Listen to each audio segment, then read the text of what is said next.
Welcome to Command Control Power, a weekly podcast hosted by 3 certified members of the Apple Consultants Network, drawing from over half a century of combined experience. We talk shop, interview vendors and colleagues, and share what we've learned while operating our technology consulting practices. Visit commandcontrolpower.com for show notes and click support to join our community for exclusive access to patron-only episodes, special features, merchandise, and other membership perks. This is Joe Sapineri of SciMac, and my 2 co-hosts are Jerry Zigman of MacWorks and Sam Valencia of the HCS Technology Group. Thanks for listening. So Sam, has your daughter found her wallet yet? Call back to the previous episode.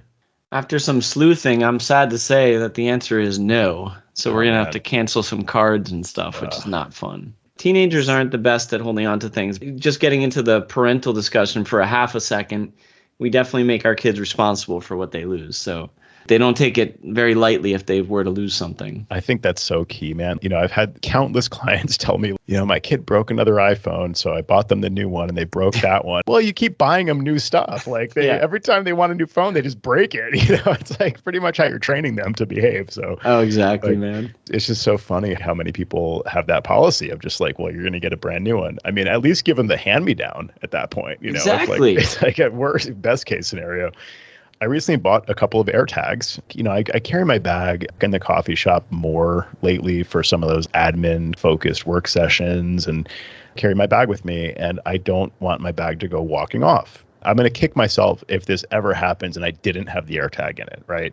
I did that. I feel good about that. Same thing with my wallet. I thought, you know what? I have this extra AirTag. I wasn't really sure how I was going to use it, and I thought, why don't I just put it in my wallet? I don't carry my wallet that often unless I know I'm going to be buying drinks somewhere because, oftentimes when you're buying drinks, they want your card. Everything else is Apple Pay. Most places I frequent, I just use my watch to pay. It's so convenient. It's like living in the future. It's fantastic. But, once in a while I do need to carry my wallet. So I put an AirTag in there. I don't carry the George Costanza wallet that we've referenced on the show multiple times. I like to have a really slick wallet with minimal cards. It's already kind of ballooned beyond what I'm comfortable with. But I've got my insurance card in there and a couple of credit cards, my license, AAA card, whatever. Stuff I probably don't even need, actually. I slipped this AirTag. I mean, it's annoying. It's just like an annoying bump in the middle of the wallet, be twice as thick as it would be without it. It makes me think I'm carrying a condom or something. There's probably a joke in there somewhere, but we're just going to let that go. Yeah, there are plenty. Just keep going. This must be finding its way through different freebie ads, semi-advertisement / informative article kind of methods, because this thing's been advertised a few different places. And I'm pretty interested, and I thought it might be interesting for you, Sam, when you replace your daughter's wallet. It's called the Chipolo Card Spot. So it's not Chipotle, it's Chipolo Card Spot. The Chipolo Card Spot is, apparently as thick as a few credit cards. I think the battery lasts about as long as an AirTag maybe, but it's not replaceable. When the battery dies, you trade in the card for a discount on a new one kind of thing, and they replace the battery or maybe recycle it or whatever. It's $35 for one. You get a 2-pack for $60. So it's, pretty close to the AirTags. And it works with Apple FindMy. That's the key thing for me. The fact that it's integrated with the existing system. Because, of course, not only is that convenient in the app to just have it with the rest of your devices, whether your iPhone or your AirTags or whatever, but also because, of course, it can be located with the FindMy network, which is really convenient. Because I think, Sam, you used the Tile back in the day. How well did that work in practice, finding a Tile? Yeah, I told a great story on the show years ago about how I found my wife's keys, but I still have some Tiles for a couple of remotes. And then there's one that acts like this Chipolo here, Joe, but it doesn't connect with FindMy. So there's a Tile that's credit card size, very similar. But the key that you're talking about works with FindMy. It's pretty big. Yeah, I thought that was a really huge feature, and I haven't heard it talked about yet. And I don't know if Apple has any other products approved for FindMy yet. So I don't know if they're just kind of rolling this out slowly. Tile was famously really pissed at Apple for not allowing them to be part of FindMy, because the FindMy network is really the whole key for locating things. For people that don't know, which I think probably most people know, an iPhone can sense that there's an AirTag nearby, regardless of who owns the AirTag, and can silently report its location to Apple, essentially. And if it's your AirTag, you're able to find out where it is. And same thing goes for the Chipolo card spot. So this is all very seamless, obviously, and very secure in practice, although, there's some interesting deep dives on the technology behind AirTags and the FindMy network. For all intents and purposes, pretty secure, pretty privacy conscious, pretty effective, because let's say you drop your wallet on the street somewhere, if it has a Tile in it, you've got to hope that somebody who has a Tile app installed on their iPhone or Android phone walks by it. That's what it would take to find it. Or, I guess if you were carrying your iPhone, I think maybe the Tile knows where it lost contact with the phone. So maybe you can see the last known location. It's not perfect, obviously. Whereas if this thing is in your wallet, if somebody steals your wallet and they happen to carry an iPhone, or they walk past someone who's carrying an iPhone, any recent iPhone, it'll report its location to you. That's pretty cool. So I'm thinking of trying this thing out. I was just curious if it was on your radar yet. It's not, but I see it's out of stock wherever I'm looking. So that speaks to its popularity, I guess. I got a little gripe I'd like to throw to you guys. Something that's really been pissing me off. It's a people gripe, not a technology gripe. I've been seeing it more and more lately. It's something that I am losing my mind over.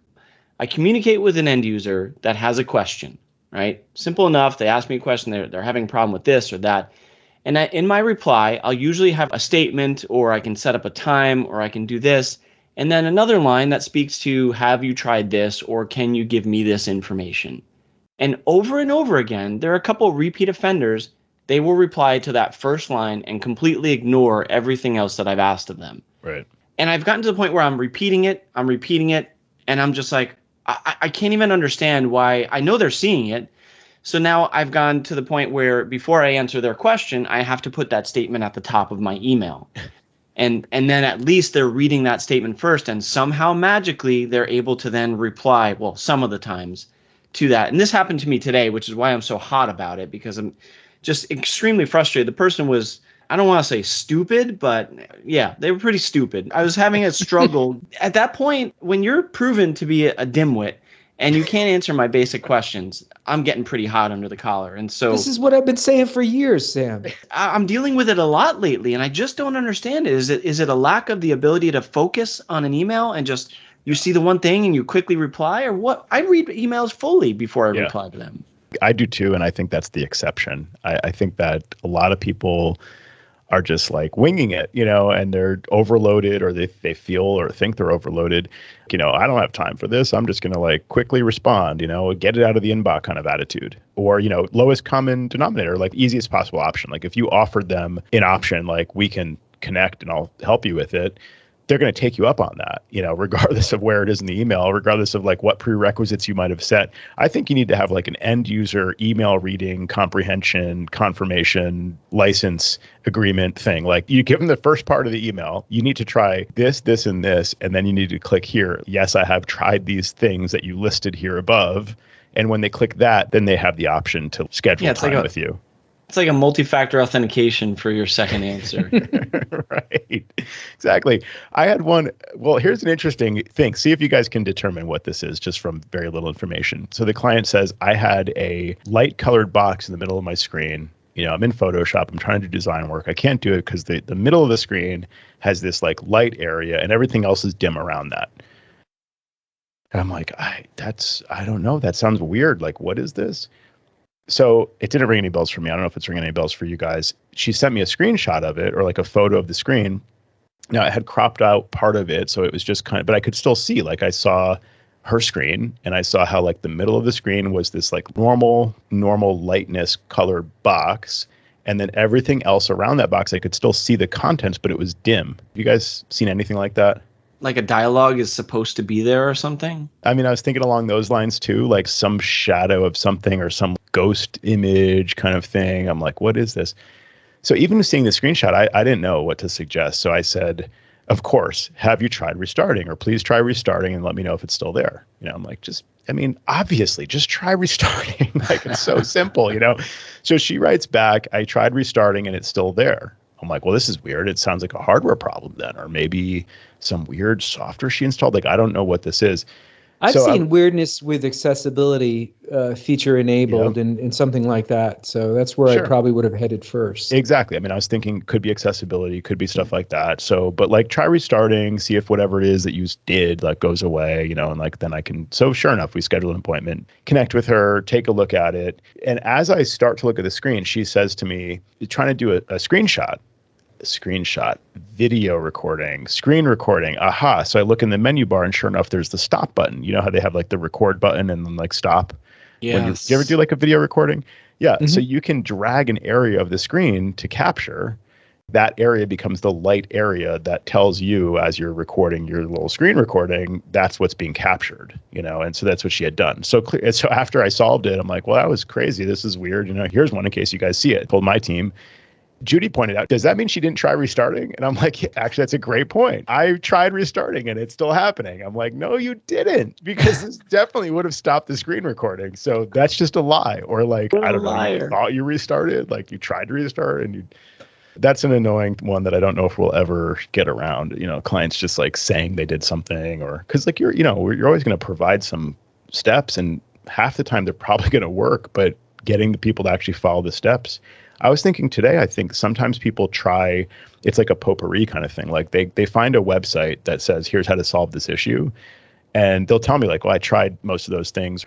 It's actually steps in a row. It's like you have to go step 1, step 2, step 3, step 4, step 5. And then did it work? But they just try something on step 2. They try like half of step 4. And then they call me back and they're like, no, it didn't work. It's not like you can mix and match. Like you have to follow things very specifically. And most people just don't bother.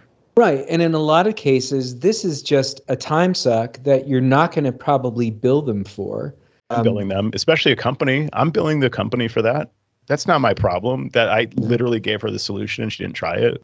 I reached out to you guys and I actually reached out to Slack and I did want to do a little follow-up, but this goes on the heels of your story where this is a business client who went away to another IT company and they came back.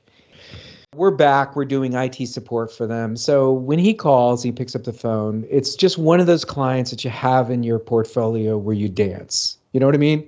How high do I have to jump and how fast do I have to run? We may not have any of those, but this is one for me. Okay, what's going on? So he emails me and he said his screen is completely black and all his icons are gone. So I tried to do a little bit of fact-finding. And I said, well, can we talk a little bit more about this? Can you see your dock on the bottom? He said, I'd rather just have you come here and take care of it. That's the worst, is an on-site for something that could take 2 minutes. Yeah. Right. Okay, I'm happy to do that. I'm going to do that for you. No problem. But why don't you just try an SMC, parameter RAM, and safe boot? No, I'm not going to need my computer till Wednesday. You just come here and take care of it for me. So I walk in and he like, here it is. Take as much time as you need. And I said, okay, I'm going to need your login pass. He said, well, how do we change that? So he doesn't want to tell me his super secret squirrel password. So we had to spend the time to go into users and groups and change his password to 12345, so I could work on it. Okay. Mm-hmm. I've been. Yeah, I'm not sure what that accomplished, but we did that, right? I barely sit down and he's got a black screen and there's no icon. So the first thing I do is I open up system preferences and I change the background to Catalina Island, right? Mm-hmm. Loads right in, So, okay. So the next thing I do is I go to iCloud. I go to iCloud Drive, desktop and documents. The box was unchecked. I didn't even check the box. I walked back into his office. I said, hi, so here's the thing.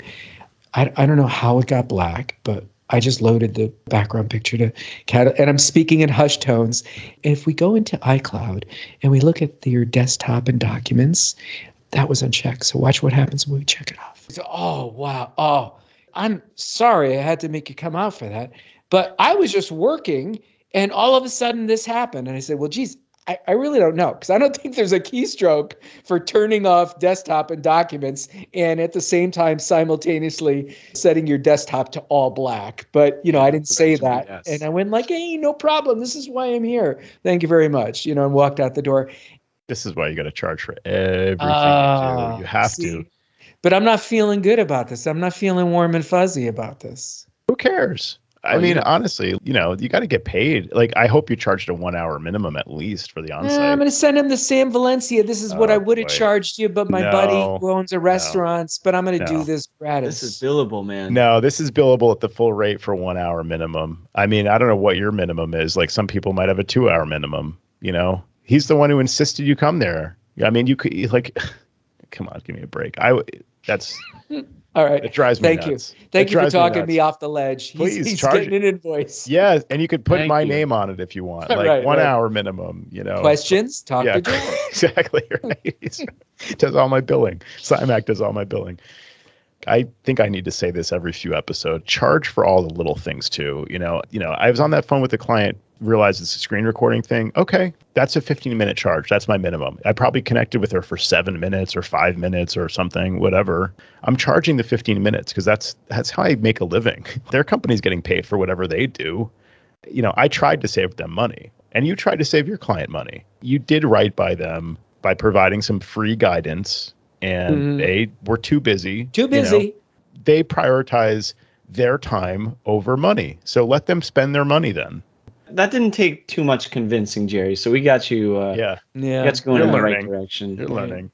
I actually coached somebody the other day on billing because we had this customer. I'll make what should be a long story kind of short, but we had a customer that needed to leave their vendor that was managing their website, their digital agency, as they called it. And it had to be a rush situation. So I'm figuring, and this customer is kind of a pain. So I'm figuring they didn't pay their bill and they were kicking them out. Like, they just seemed bad all around. So like, you got to help us, blah, blah. And I'm just like, okay, I can do easy website migration, but then there's WordPress and all this other stuff that I just wasn't 100% comfortable on. So I know a guy that does this stuff, just like Jerry knows a guy. So I got my WordPress guy. He does some stuff, some magic, makes it happen overnight, and the site's in the new place, and we move DNS. So you got to send a bill. He's like, okay, I think maybe 150 or something. I'm like, dude, you know what you're worth. You're worth more than this. You worked into the night to get it done. What do you freaking cost? Like, don't dance around this. And he's not even directly dealing with the client. I'm like, I'm your buffer. You don't even have to tell them anything. Just tell me what you want to get paid, and I will make it happen. He's like, okay. But he clearly had a hard time with it. So he's been through this dance before, like the way I used to be. And now I have a buffer in Jay. So it really took a lot of pushing, but it was surprising to me because at least if you have that buffer, I felt it should be easier to just say what you're worth. Pretty much why I have a finance manager, sending my invoices and doing bookkeeping and stuff, because I find it much easier for me to record the time, close the ticket, and then wait for the customer to get the bill from my guy. I don't have to be the guy sending the bill and getting their email response. Of course, I'm still responsible for it. I'm still going to deal with the responses if they write back, this was how much? I'm going to probably say, yeah, you're damn right, it cost that much. Or, I might say, I'll give you a little discount or whatever. But I like having the buffer. But it's interesting. This is a topic that comes up sometimes. There's maybe a self-worth kind of aspect to it. Maybe goes back to hero complex. We all want to be the guy that saves the day. We want the accolades for really swooping in and doing a good job and really helping someone out who is in a tough spot. I don't know, maybe it's because we're nerds, we have lower self-worth or something, and we think that, I can't possibly charge that much. That would be a lot of money. But we're talking about what's the going rate and what's the value to the client for the work that you did, and how is it to deal with the client? Sometimes they leave things to the last minute and then it becomes your emergency. That's not free. I had to clear my schedule tonight. That's a tough one, but I think it takes a lot of that kind of coaching to get there. I had to coach myself for a long time. Now I'm coaching Tim over time, the not discount for things that don't necessarily need a discount. We can always discount later, that's still an option for us.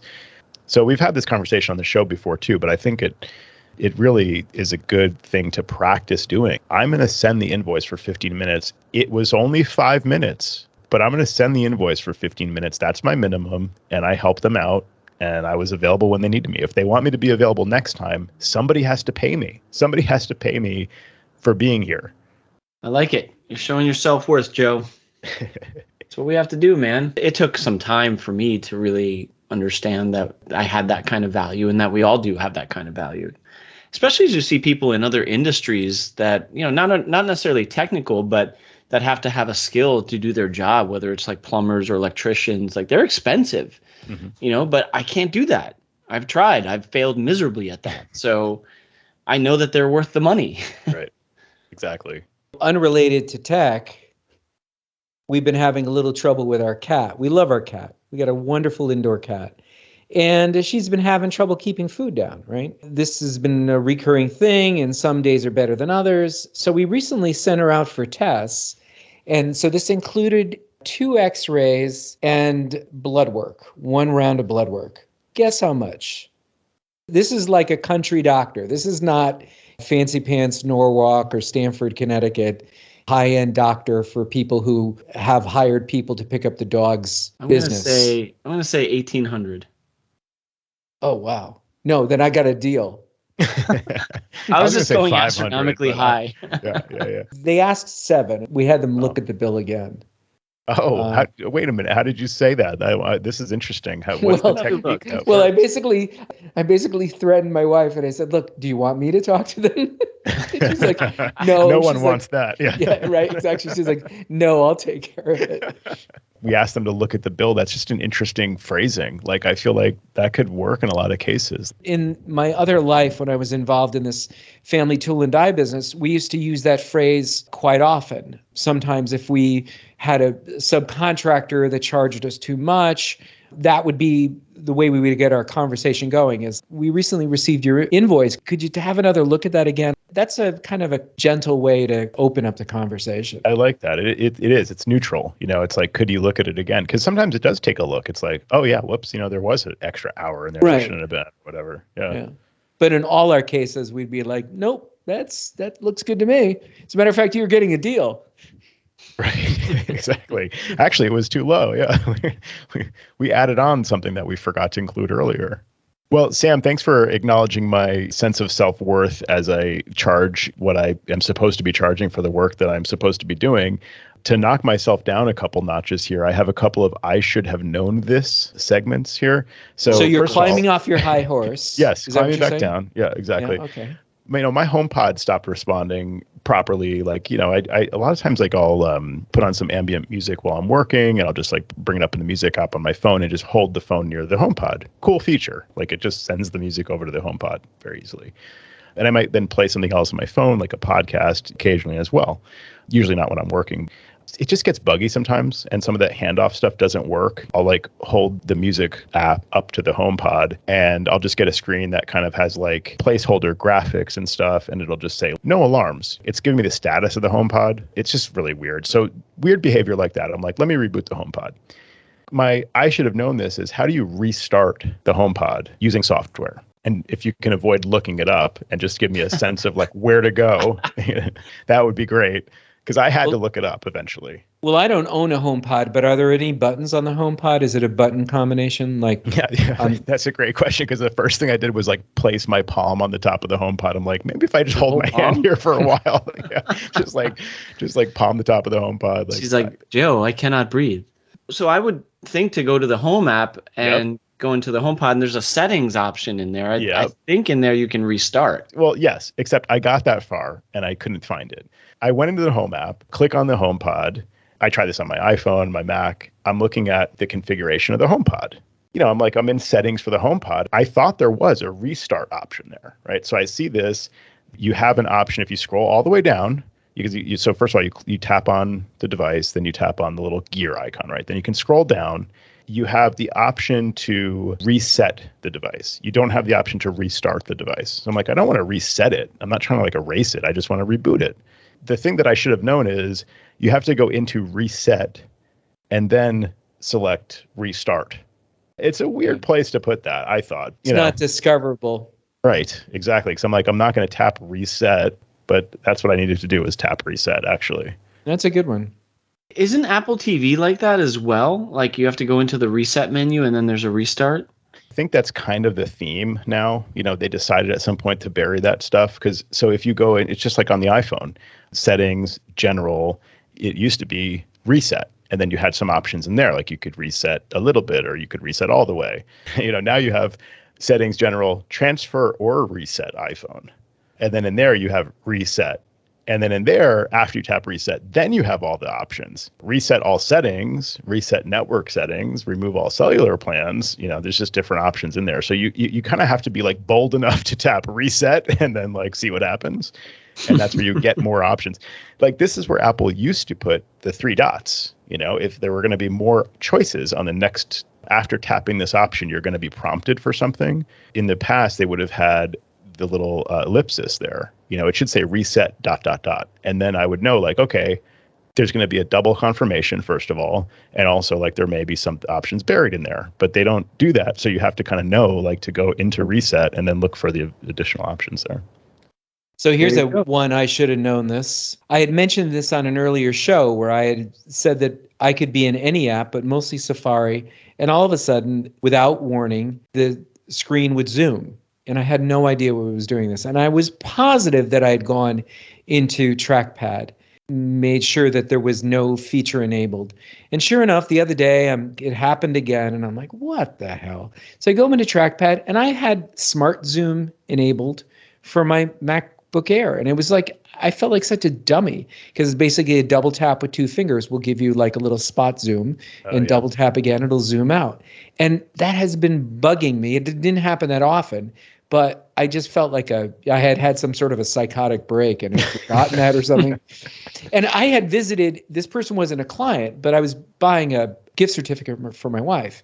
And they had an iMac there at this salt spa.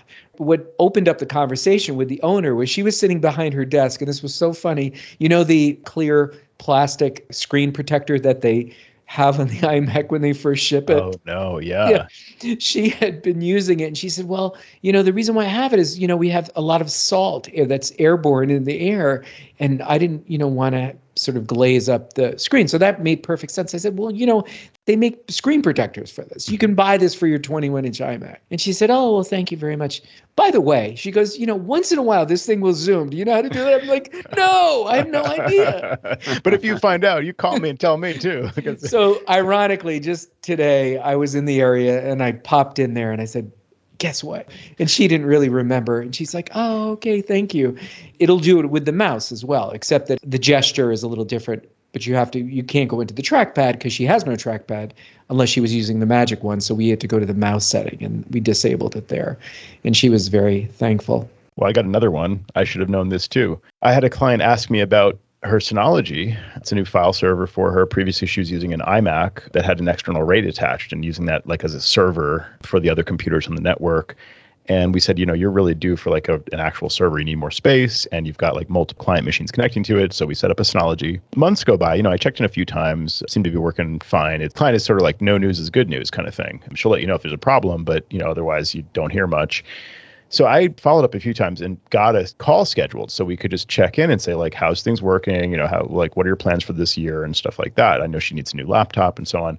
So one of the things she mentioned about the server was that when she goes to search it, it's really, really, really, really slow. And I was like, that's interesting. I remember like there was an issue with the Synology with being able to search it and it just was slower or something. I couldn't really think of what the issue was. So I'm asking her to like show me. So she goes and she's in the Finder, she clicks on the server. And of course, a lot of times this search issues are like, is the scope correct? Do you have this Mac selected or like the server specifically, or is it just recents, or whatever? Like you have to make sure they know how to select the scope. And then, how they do the search. They might be typing too many keywords and it's better to use fewer keywords and stuff. There's some training that's involved sometimes, but she was doing like a very basic search. She knew to click on the server, to search the server specifically. And she did her little search and like, it just spins and there's like no results. And I'm like, and I asked her like, so like, will this show results eventually? Like, cause she said it was slow. And I'm like, is it just, when you say slow, does it just like never show results? Like what's happened? Because I wasn't seeing any results. So she says, like, I'm not sure. So I said, all right, I'll just, it's on the list for me to look at. So I connected like on our subsequent connection and I did some research into it. And this is I should have known this part that I guess you have to enable universal search to index the Synology.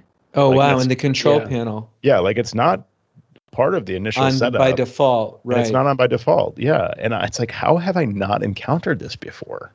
Like I really think I should have encountered this. Like, do my clients not search their servers? I'm just trying to rack my brain. Like, how did I not know about this? Now, I Or have a what's the question about exception in that. her If case? you did Yeah. enable it, and let's say you had an admin folder that had everybody's payroll information, is there a way to not have that Yeah. included in Universal Search? Yeah, when you're setting it up, I think you can certainly choose like which shared folder to search, I see. to index, and also which file types even. Like you can say, index the contents of these types of files. Pretty sure the index would be associated with the share itself. So like depending on the permissions of the contents of that, who has access to the contents of the share, who would have access to the search index as well. And therefore I think that's handled, I assume. Because that could otherwise leak some sensitive info. Maybe you did encounter this, but it's been a long time, or maybe Tim does a lot more of these now or something like that. Is it a situation where you're just not as well practiced in some of that, you think? Fair question. I mean, maybe, I just realized like it has to be part of our standards. It's not in our documentation. And we document like our process for how we roll one of these out. And so, I don't know why we didn't have that as part of that previously, but yeah, it seems like a key thing that anybody setting up a Synology should know. And that's me. I really should have known that. All right. Well, I got one more trivia thing for you guys that I don't know the answer to. So I got the grand, what would Schwarzkopf have called this? The mother of all, I should have known this. I'm ashamed. I'm embarrassed. We talk about UniFi all the time. UniFi, right? So our biggest UniFi installation is at this school. And we've got switches and we've got the gateway and we've got all these access points all over the place. And I don't know, like 25 different devices. Now, it's probably not as big as some other UniFi installations that people have listening. But, for me, it's big. Ubiquiti is really good at always pushing out updates. And for the most part, I like to keep my access points and my switches, I like to keep them fairly current. This installation is behind a WatchGuard firewall. So the way everybody gets access to the WatchGuard firewall is they get on the open Wi-Fi network, and then WatchGuard throws up a authentication portal, and you put in your name and your password, and you get either unfettered access if you're a faculty member or filtered access if you're a student. And it's been working great for years, right? So basically, when we have our access points online, they're open access points, but they don't let you out onto the internet. So if you open up the UniFi controller interface and you look at all your devices in your device screen, if it shows that it's an update and you hit the button update, it won't update because it can't reach out into the internet to download it. You guys with me so far? I think so. I'm with you. Makes perfect sense, right? So what I would do was I would go to the Ubiquiti downloads page. I'd find the right download for all the different devices that I have, and I download it to the desktop. Each device has a fixed IP address. You need to rename the download file so that the UniFi device can put it in the temporary folder and recognize what to do with it. So there's a file renaming command that I would do from terminal, and then I would SSH into the device, and then I would upload it. And then once it was uploaded, I'd have to SSH in again, and I would have to execute the command to update it. And it would update, and I'd move on to the next one. As you can imagine, this takes a little while to do, but I was stuck. There was no other way to do this. Are we in agreement? Yeah. I could think of like some kind of firewall rule maybe that could exclude the device from, like allow it to contact that domain only or something at least. Exactly. And I was thinking of other ways that I could perhaps, maybe I could do this on a weekend and somehow get wide open internet and just download and update them really fast. And then out of the blue one day, I'm looking in the UniFi controller, and there's a place under system where you can download a cached update. Oh, yeah, there is. Oh, yeah. So then it's already cached, and you don't have to go to their website to get it. And by simply updating the latest version of it and cache it, all you have to do is download them in like a heartbeat and then push the button, and they all automatically update. So you can save them in that cache so that like it doesn't need to go into the website and download them. It can just download them from its own somewhere in the controller software. It's just sitting in there. I don't know where it goes or whether it's purged out at some point. And I had been doing this for at least 3 or 4 years, maybe longer, probably longer. I couldn't believe it. It was just such a major faceplant. So a couple of things. One, by walking us down that path and having us agree with you, you made us all have an I should know this moment because you're like, are we in agreement here? You're taking us down that road. Well, so thanks a lot for that. Yeah, I mean, everything was telling me this was not possible. I don't know that cache has always been there, Jerry. I mean, I know you've been doing this for years, but I don't know how recent it is. So maybe it's not something you should have known for such a long time. It could have been an addition to one of the updates. But it's a unique situation because, you're running all these access points and switches and things behind basically a gated portal that won't let you out onto the internet. There you go. Good to know. Nice. I'm sure that'll help somebody else out there. That's why we do this. I should have known this because probably a lot of people are in agreement with us that they should have known it too. And now they do, thanks to us struggling and flailing sometimes in front of a client even, and eventually bringing the conclusions to the listening public. Well, that's my motto. My stupidity makes you smarter. Right. It's funny actually because with my new hire, I was teaching him the ways of being very incognito as you have to research something while on site in front of a client. No harm in not knowing, but maybe don't let the client know you don't know all the time. Right. And just showing him different ways. If you're going to search on their computer, go into private browsing mode. And he's like, oh, good tip. I'm like, you know it. And switch the language to Mandarin, right? You do that. And then you have to take the courses in Mandarin to learn that. That's the super secret way there. Yeah, exactly. Yeah. Well, I'll save my trivia for a future episode because I want to do a little Apple punditry now. We talked about the recent announcements where... Wait a minute. You teased it out. And then you're going to hold it back from us? Well, we're going to run out of time, and this is more time sensitive. We have 15 minutes. I love when Jerry interrupts you. It makes me laugh every time. You got another 15 minutes on Apple products? Have you seen him spin a yarn, I mean, Jerry? Yeah, exactly. I've been known to spin a yarn as the song goes. The trivia it's not even a good payoff anyway. So let me continue with my Apple punditry here. So I think we talked a little bit about the recent Apple announcements on a prior show. We were speculating, well, surely they're going to come out with a 27-inch iMac. And after we recorded that episode, it became clear that they were not coming out with the 27-inch iMac. I think Apple essentially confirmed that the 27-inch iMac is end of life, according to, I think it was Ars Technica. They issued a statement to. Who knows? I mean, maybe they'll release another larger screened iMac. Maybe it won't be a 27-inch. It'll be a 28-inch or whatever. So, there's still a chance that they will release a new larger screen iMac. And for now, clearly the panels need to be prioritized for the new Apple Studio display. I think Apple missed an opportunity. So besides the iMac, which now will replace the 27-inch iMac with the Mac Studio and the Studio display, nice combination. And for the people that really need performance, it's a great system. For people that really do want or need a larger screen, that's the option that they have. Again, for people that need more storage space than the 24-inch iMac currently supports at 2 terabytes maximum, the Mac Studio is the option for them. So I think that it does fit. And if those people, need more space and need more screen space and so on, then they probably are a candidate for the Mac Studio. And for other people, you have a great option of a 24-inch iMac, if you can get by with 2 terabytes, and maybe they'll increase that storage in the future. So that's one of the issues. But the missed opportunity that I think Apple made, the Apple Studio display should include an Apple TV. Not only does it not include an Apple TV, as far as I know, but it also doesn't have a second input to be able to plug in an Apple TV. And if you're not going to include an Apple TV and you're not going to include a second input, you could have at least included AirPlay. Right. Just built-in AirPlay.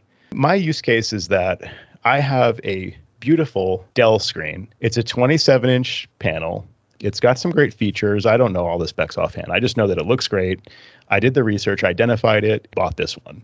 And I think it cost, $500 or $600. It wasn't the cheapest monitor, but it certainly wasn't the cost of the Apple Studio display. But I can tell you right now, if I had a choice between a Dell monitor, generic Dell 27-inch 5K, versus the Apple Studio display, I probably would have been very tempted and maybe eventually would have justified somehow buying the Apple Studio display. If I had that choice today, it would not serve all my needs. My current TV setup is really simple. It's this exact Dell display. My home office desk is in the living room. When I'm working, I'm using the screen as a computer monitor for my 13-inch MacBook Pro. when I'm not working and I'm relaxing, I might have the Apple TV screensaver going, or I might be watching TV on the Apple TV using the same display. It's magic. It's great. Literally, I have one remote, and it's the Apple TV remote. It's the new kind. It's the good one. My audio associated with that is my HomePod Mini, which in the recent update, I think it was HomePod OS or whatever, but the latest edition of HomePod and the latest version of Apple TV allows the HomePod Mini, which, by the way, costs $99. It's like the cheapest and best Apple product you can buy, bang for the buck wise. It allows it to be an awesome audio system for my Apple TV connected to my generic Dell panel. So it's a great TV solution as well. It's a great computer monitor. It's a great TV solution. I just feel like Apple missed an opportunity because I'm considering, like, if I were to have this Apple Studio display with my MacBook Pro, it would basically just be a monitor for my MacBook Pro. I would lose the TV capability. You know, I don't want to use my Mac as my TV. I don't want to be fiddling with the mouse and keyboard and opening up Command Tab, open up Netflix.com. Like, that's crazy. That's like old fashioned. I mean, it doesn't make sense for my TV watching. I want a remote, just want it to work. And also, like, if Ashley wants to watch TV, I don't want to say, like, go to my computer and use it as a TV. I'm just always worried somebody's going to close a tab that I need, press delete at the wrong time, and like some highlighted text goes away, or whatever. If I'm not using my computer, I don't want other people using my computer. It would have been such a compelling thing to be like, and it's a TV. People want Apple to make an actual TV panel, and they just literally released a studio display, which is a beautiful quality display, and it could have just simply had an Apple TV built in. I mean, it's got all the hardware. Like, it literally has the best processor it could have. I'm sure it can be an Apple TV with that kind of processor power.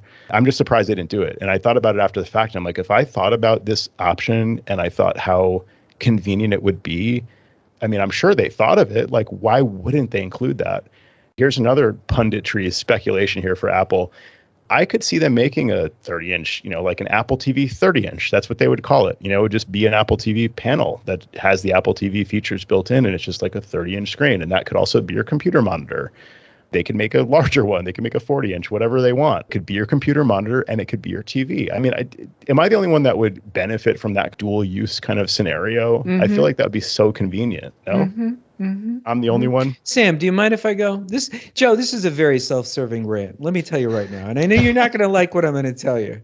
But because we didn't have Bob Mansfield give you a call to ask how they should design the new monitor, in all seriousness, I think the way you use your monitor, your Dell monitor, and do TV watching, I think you're probably in the minority, in a very small minority. And Apple will tell you that this is not what this was designed to do or intended to do. And someday we may make a TV where we might build in an Apple TV. At this point, this is not what this product is. It would be great. Apple built a little TV into my iPhone. They didn't, where I turn it over. Sure, they did. What do you mean you build a TV into your iPhone? Is a TV. It's a great TV, when you're on a plane or something like that. Your iPad's an even better TV.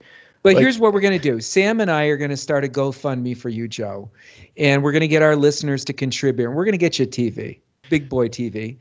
Your Dell monitor there could work with your Mac, and that'll be your office monitor. And you'll have a TV. So don't worry. We'll take care of it for you.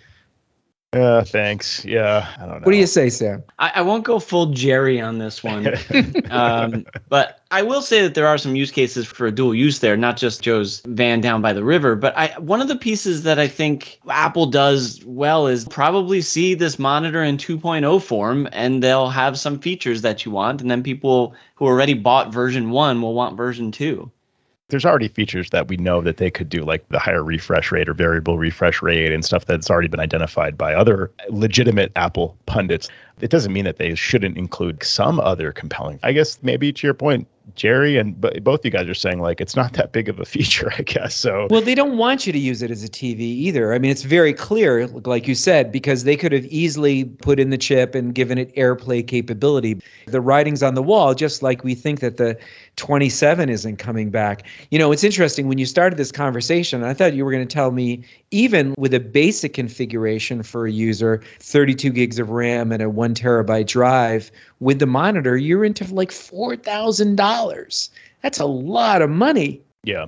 Well, for all these people who've been waiting to upgrade. Yeah, exactly. That's the tough part. What do we say? Like on average, $1,000 more than the 27-inch similarly configured would have been. Dang. That's a big premium for people that really just want a bigger screen in most cases, or maybe they need a little more storage than the 24-inch. And again, like the 24-inch will end up with more storage. I mean, it may take until like if it goes to M2 or just, whichever processor it gets next. Again, that'll be like later this year or next year or something probably. Right. I don't think they'll release more storage in the meantime. Maybe they will.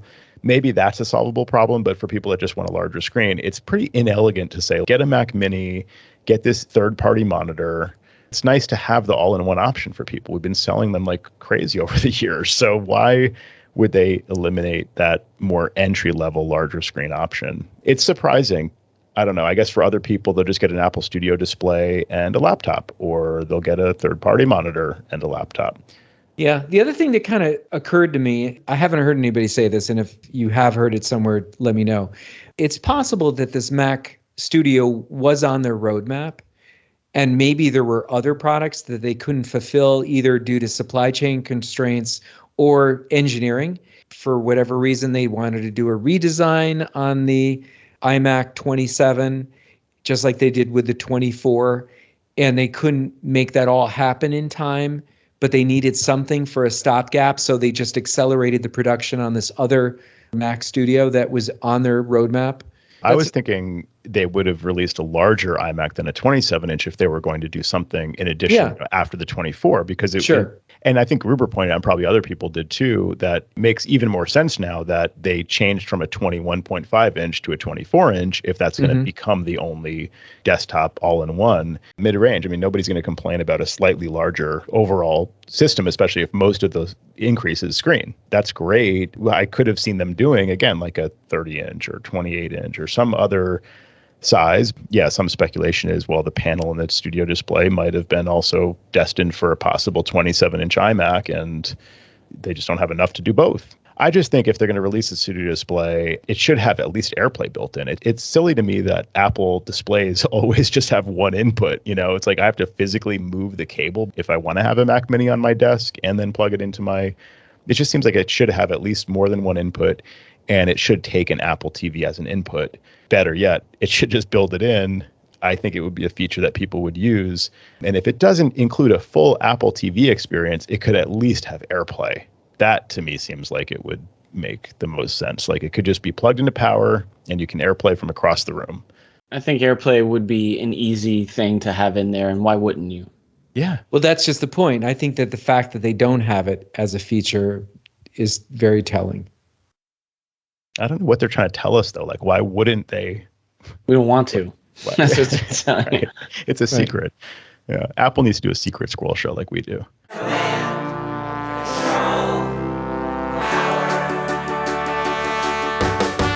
Jerry does his voices of customers of all kinds. Am I on the cloud?